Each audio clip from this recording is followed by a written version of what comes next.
McLaren. Overnight on 3AW, and it's our media man Nick Hayes with us. Good morning, Nick. Oh, good morning, Andrew. It's been a very, very busy week in media. There were so many topics. I couldn't even put them down to two or three. There was just so many of them. I know you've had to do a bit of whittling and winnowing there, haven't you, to get it back to the essentials. I mean, you would have thought Clive Palmer and China would have made it, but you know what? I'm sick and tired of talking Clive Palmer and China. You know, I wonder if Clive Palmer ever gets sick of hearing about himself. Probably not. I suspect not, Andrew. I suspect not. No. Ah, yes, our Clive. Well, we can always return to him on a slow night, can't we, anyway? Oh, he's bountiful full of content, that young man. Yes, and isn't he? He will keep us amused. But look, I didn't want to go with him because obviously he does create his own tension. But we should probably just quickly mention those comments against China and everything like that. I mean, there is one thing about Clive Palmer is that his use of words really does resonate with a lot of Australians, but he is just, I just think, the biggest fool running around. I don't know how he's got so much money because it should have been parted from him so long ago. Interesting comment, yes. Well, he seemed to have assembled it. Well, the figures seem to be a bit sus about what he claims or what some people say he actually has. Anyway, we'll move away from Clive because here we go on the Clive Palmer roller coaster. And you start talking about him, you find you can't stop. Now, we get to what has been an interesting week for the leader of the federal opposition, Mr. Shorten. Yeah, Mr. Shorten had a big week last week, and a week that he'll probably put down as a week that could change the way that we look at Australian politics for the Australian Labor Party. The allegations that were going around, this is something there that has been floating around the media circuit for quite some time. The first recognition or the first notice of this kind of allegation happened actually on social media, on Kevin Rudd's Facebook page, would you believe? About a year and a half ago, when Bill Shorten did come in and end up being the leader of the opposition. Really a strange one, because something that happened 30 years ago down in Geelong, a young Labor camp, a young Bill Shorten, a 19-year-old or 18, 19-year-old, has been accused of sexual assault by someone else that was in attendance there. Those sexual assault allegations have been thrown out, and you could quite safely say, you would think that would be a good news there for Bill Shorten, the leader of the opposition, that kind of allegation has been thrown out. He had to get on the front foot. He knew it was coming out. There was going to be some media interviews. The media has stayed away from this as a whole, and they have known about this for quite some time, but have stayed away.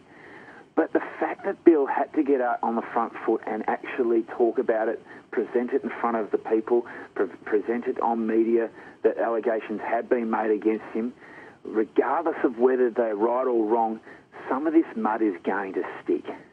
I wonder, you would hope, well, of course, obviously, Bill, the Shorten camp hope it just disappears now in the before the next election. Do you think it'll still be around even then? Look, we're seeing a real trend of this, Andrew, coming up and seeing these kind of allegations made around politicians, people that are in the media, people that are well-known, celebrities, etc. Some of them rightly so. And don't get me wrong, I think that if anyone ever puts forward any allegations, they should feel that they can do it at any point, at any time, if it's happened to them. But for these kind of things to pop up 30 years after an incident that possibly may or may not have happened, and I'm suggesting it possibly hasn't, because if it took 30 years for this person to come forward over a sexual assault, that even it's the definition and even the description of it is extremely and utterly vague. The whole idea that someone's credibility and position and profile can be damaged just so easily and so quickly, it's really quite frightening. That this can happen, and it's going to happen more and more often. So I'm very worried about where things are going. I would never ever stop anyone from making an allegation like that if it was true, and justice has to be served. But I'm beginning to think that this is such an easy way and to bring someone down or to gain attention. Yes, interesting comments, and we're seeing more. You are right. We are seeing more and more of this sort of accusation, aren't we? All right. From Bill Shorten, we'll go to James Foley and the tragic story there.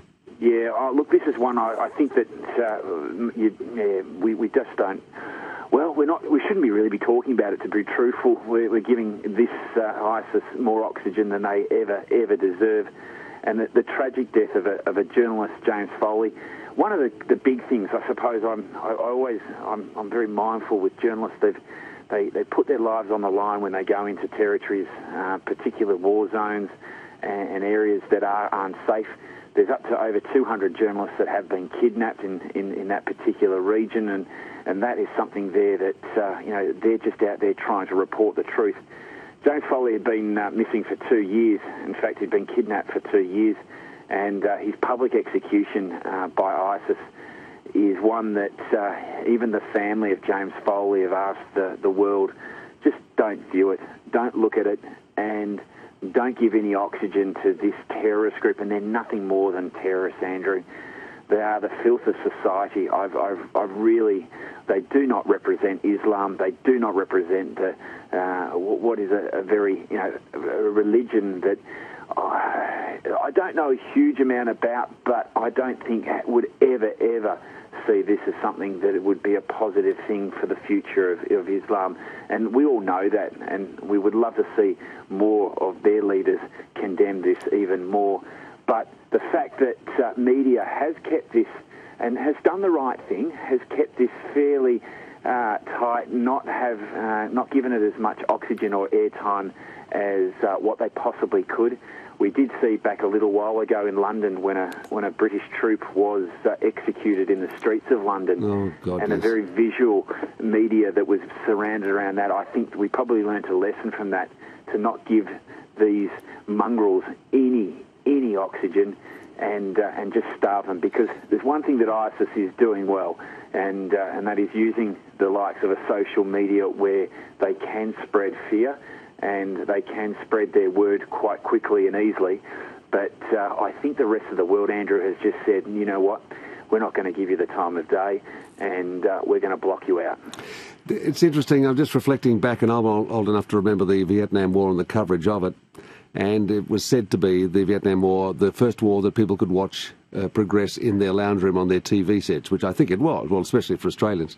Sure. Even then, though, the film was flown back from the points in Vietnam to America and Australia and the nations of the world, the Western nations, and it was a few days old. But now, of course, things have progressed so far as media goes and technology, that it's not even required to go on through a news channel or to be edited. Of course, all this, and of course, most of the Vietnamese footage was edited before we saw it on our TV screens. But now it doesn't have to be edited. You can watch gruesome beheadings on your iPhone, for God's sake.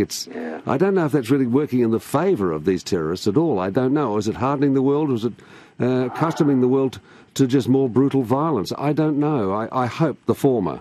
Well, these thugs, and they're nothing more than terrorists, because we've got to remember that James Foley, there was a $123 million ransom that was on his head. That's what they were asking for to return him back. And if you are someone doing that, then you're nothing more than a terrorist. You are nothing more. You are driven by money and greed, and that is all that you are. Look, the one thing, I suppose that the question was raised during the week, if they were to give the footage a little bit, let people see it, they might just be reminded that what a brutal organisation this is, and also to get them fired up to combat this. But the thing is, you can see the footage if you want to. I mean, you can see the whole gory horror of it if you really want to. If you really want to tap into it, if you really want to go and see it, you can go away and see it. The whole thing is that a lot of the organisations and media organisations around the world have actually taken it off, and even so much as Twitter, the social media sharing site, has actually, tried to get rid of the footage there and stop that from actually getting around. Look, the one thing is, if you really want to see it, yes, you can. But I suppose that the campaign is, if you give these people oxygen, if you let them, if their message is being heard, and the fear that they are trying to drive, because that's all they're trying to do, then they're winning the war here. And this is something that we can't accept. And I think that I'm really proud of the way media has dealt with this, in that they are trying to shut it down and you know what, not give any oxygen to these absolute mongrels. Now, to matters local, Nick, and Channel 7 have had an apology from federal police. They did have an apology. Now, can you believe it, Andrew? It was only early in the start of the year that we were talking about Schapelle Corby. Gee, she's disappeared, hasn't she? Well, I think for her own sake, she's become very low profile. All we were talking about for 3 or 4 weeks was Schapelle Corby, Schapelle Corby. Look, the Australian Federal Police has given Channel 7 an unreserved apology for their raids on Channel 7. Now, Channel 7 was raided by the Federal Police because it was a belief that Channel 7 had documents of payment there to Schapelle Corby, and the Australian Federal Police were not happy with that, and raided Channel 7 in Sydney, and I think they raided a couple of other offices around the country. Of course, when the Australian Federal Police raids any media outlet, it's going to be picked up by all media. And also, too, I don't want to live in a country where the media outlets now are being raided by the police, because it sort of reminds me of another kind of government that runs countries, and one I don't really want to live in, Andrew. So no, it's a bit uncomfortable, isn't it, when you think about it? Very uncomfortable, and it's good to see that the Federal Police have given that apology. And I think Channel 7 had every right to demand that, because at the end we found that no payment was made, and no documentation was found. And I don't want to see police raiding media outlets, because the media there is to serve the people and to provide people information. And if we have federal police raiding and looking for untoward things, then I've got to say it's just not the freedom of speech. That just raises a whole new question around that. It does indeed. We'll keep with TV to finish it off this morning. And nice try, guys. I think we've put this under the heading of... Yeah, well, look, I don't think it's going to happen, but you never know. Media outlets trying to put more adverts on. Oh my! We talked about it not long ago, and it was raised as an issue. But there is a real try by 7 and 9. They want to go away and put more ads on. In fact, they want to put up to 20 minutes an hour. 20 minutes an hour, Andrew. And then, of course, that wouldn't include the promos that they put at the beginning and the end of each ad break. So, I mean, non-program material in an hour would be enormous. It'd be more like 25 minutes. Well, it has been condemned by media experts right around the country, because I'll just say people will switch off. They will switch off, they won't bother, or at the end of the day, advertising will become ineffectual, because they'll just start using their own video recording devices and blot them out if they're not doing that already. But listen, advertising is such an important part. It's a reason why we're talking right now. Of course. It's a reason why we are able to watch free-to-air TV, and I say that, free-to-air TV. We're not paying for it. The pay TV, if you want to go over to Foxtel, etc., you can. And by the way, there's just as many ads on Foxtel. Oh, it's terrible. It used to be, when I first got it, it was wonderful, because they would just go straight through a program, but not anymore. Not anymore. In fact, I'm going to go out and say it. I reckon there's more ads on Foxtel than there are on free-to-air. I know that... I wonder. I don't know. Well, they've got to fill the spots, don't they? Because when the shows are designed, they're designed for 23 minutes per half hour. So 7 minutes somewhere's got to be filled. But, oh, my God, Father, I reckon when I'm watching my Seinfeld repeats, which I watch religiously, Andrew, I reckon they find another extra 4 minutes. Yes, I know. The golden days of cable TV are finished. They didn't last long in Australia, and they never do. And we're copying the ads too, I know, all we cable viewers. Yes, a good try, I think, but as you say, I think the chances of 7 and 9 getting that 20 minutes granted, well, I hope they're very slim. Look, it's very, very slim. In fact, the authority that has to approve it is a government authority, and quite frankly, if they were to do that, they might just condemn free-to-air TV, because I know that people, the biggest bugbear that they've ever had is having to watch all the ads. Make better ads, make them shorter, but make them, just do something to improve them. Don't actually put more on, because I'd hate to even see the saturation and the quality of ads then that might be popping up. But this to me is also 7 and 9 potentially trying to squeeze out Channel 10 because last month the advertising revenue that was generated was in the vicinity of around $290 million. So we're not talking small fries here. We're talking about a lot of money, and it could be just 7 and 9 trying to squeeze out 10. That was just the 1 month's revenue. 1 month's revenue. Yeah.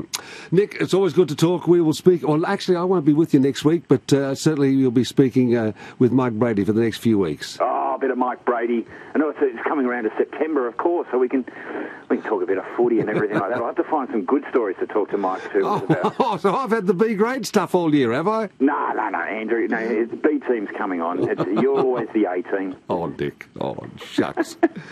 Nick Hayes, thank you very much. Hey, have a good little break. You deserve it. I will, thank you. Nick Hayes Talks Media overnight on 3AW. Right, everyone, let's